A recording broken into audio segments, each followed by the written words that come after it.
Ẹ káàárọ̀ o, ẹ káàsán, ẹ káalẹ́ o, gbogbo ibi tí wọ́n ti ń wò mí o, orúkọ mi yí padà o. Èmi náà ni Muibi Adémọ́lá Odùtọ́lá Almaroof aka ọmọ ajé là ń wá. Legacy, mo mọ̀ pé ò ní gbọ́, èmi náà dẹ̀ ní gbà. Mo ráyè tiẹ̀ báyìí torí pé o ti máa ń ṣe tí mo jẹ. Mo fẹ́ kó mọ̀ pé o ò jẹ́ kankan.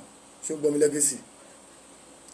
Mo rí fídíò tó tún ṣe tó ní kẹ̀ndù pé wàá tú síta bí wọ́n sọ ló kópa ni. Kò sẹ́ni tó lè sọ kẹ̀ndù ló kópa torí pé ẹni tára ló ń fẹ́ ni tó dẹ̀ ṣe sára lù tó empower àwọn èèyàn tó mú inú ọmọ ìlú dùn. Nígbà tó gẹ̀ wá bẹ̀ ọ̀gá ò ṣe kankan náà. Ọ̀gá ẹ̀ ṣe state chairman 4 years ó lò bí 8 years kò empower anybody, kò fi ṣoore fún ọmọ ìlú kankan lóṣòdì. Ṣé o gbọ́ mi? Ọ̀gá ò fi ṣoore kankan fún ọmọ ìlú kankan lóṣòdì. So kí ló wá ń sọ? Ó wá ní wàá tú síta wọ́n á sọ ló kópa. Wọ́n ò lè sọ kẹ̀ndù ló kópa, kò sí kọ́tọ́ lè ṣe fún kẹ̀ndù tó pọ̀ ọmọ ìlú ni kẹ̀ndù. Ọ̀gá ò ń ṣe ọmọ ìlú. Ọ̀gá ò ń ṣe ọmọ ìlú. School ọ̀gá ẹ̀ lọ lóṣòdì. Sọ fún mi. Sọ fún mi, school ọ̀gá ẹ̀ lọ lóṣòdì. Ọmọ ta lọ̀gá ẹ̀ lóṣòdì. Ìlú ẹbí wo ló ti jáde lóṣòdì? Jọ sọ fún mi. Kò sí kọ́tọ́ lè ṣe fún kẹ̀ndù. Kẹ̀ndù ẹni tára ló fẹ́ ni. Tára ló nífẹ̀ẹ́ ni ó dẹ̀ ṣe fáráàlú. Ó mọ feeling àwọn aráàlú, ó dẹ̀ mọ ibi tó ń dùn àwọn aráàlú bó ṣe ń ṣe gbogbo ẹ̀ láwọn èèyàn ṣe nífẹ̀ẹ́. Ṣé o gbọ́ mi sìn? Nígbà lọ́gbà tó gẹ̀ wá ń bẹ̀ kò sẹ́ni tó máa ń dìbò, àwọn ọmọ Ìgbò ń dìbò, wọ́n máa ń dìbò gbé ni. Ẹni sìn àwọn èèyàn jáde wọ́n ń dìbò bó ṣe wọ̀n inú wọn ń dùn bóyá rí kẹ̀ndù bó ṣe ń ṣe bóyá ń tú Òṣòdì ṣe. Òṣòdì dàbí London sìn ni, kò easy. Àánú lọ rí gbà, àánú ní Òṣòdì, má fúlùkù bí sáà mo rí gbà, ṣé ó gbélé rí gbà. Nígbà tó ga ti àwọn èkó ṣe kankan, ó ń dá wa lálẹ́ káàkiri ni. Tó bá mo purọ́ ni, wọ́n náà dìbò nǹkan mo purọ́ ni. Ọ̀gá ẹ̀ ṣe state chairman fún 4 years bí 8 years, kò sí ẹni tó empower, kò sí kan tó ṣe fún anybody, kò sí kan tó ṣe. APC lọ̀gá APC lèmi náà, APC náà ni kẹ̀ndù. Ìkákọ̀lẹ̀ ọ̀gá ẹ̀ máa tẹ̀, ìkákọ̀lẹ̀ náà máa tẹ̀. Ìwọ́de ní France ló wà, ajá France ni wà ní France, òun dẹ̀ ní Nàìjíríà.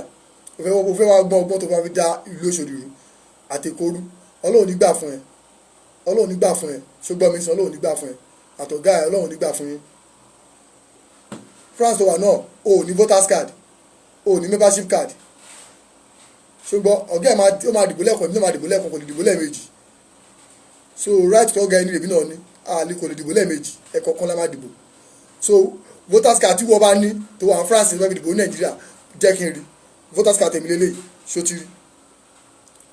Òun nìyẹn membership card mi òun lélẹ̀ o ò ní kankan bẹ̀. So o ṣọmọ ẹgbẹ́ APC so máa da Nàìjíríà rú fún wa. So gbọ́ mi sí o ní kankan bẹ̀ so máa da Nàìjíríà rú fún wa.